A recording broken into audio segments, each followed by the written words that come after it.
Good morning. Welcome. And news from Collingwood. We've been extremely busy.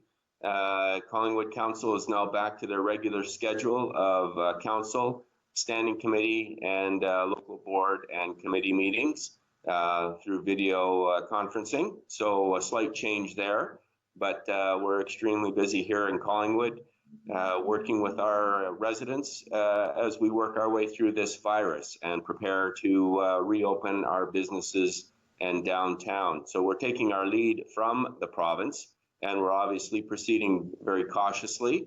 While we have been very successful, I think, in flattening the curve on the rate of infection in our region and across the province, over the last week, we have seen a rise in our numbers. And so the local health unit, Dr. Chuck Gardner, has asked us to be very cautious and continue to respect the social restrictions that are in place.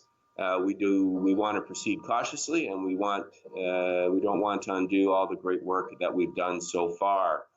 As I indicated, we will be following the lead of the province in opening our business in our downtown core, and we've seen some cautious first steps, and we expect to hear from the Premier this morning about further steps.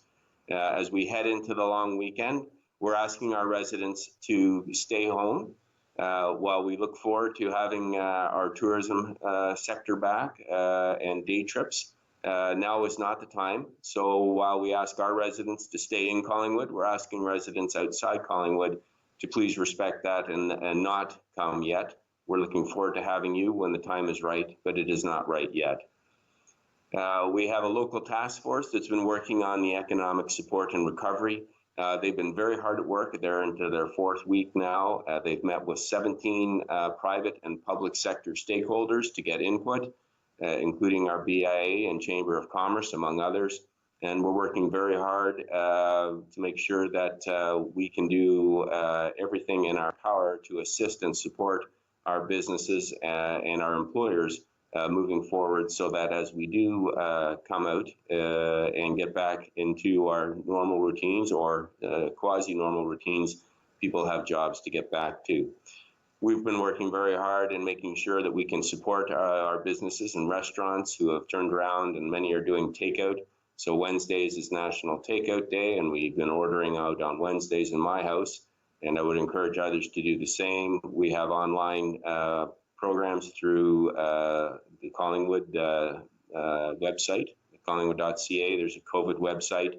There's business resources. There's links to our Business Development Center for any businesses to go on and find best practices in terms of how to reopen and programs that might be available to them for their assistance.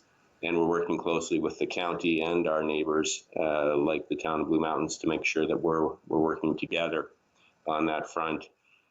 And so this task force will be providing its final recommendations to council this coming Tuesday. There's a lot of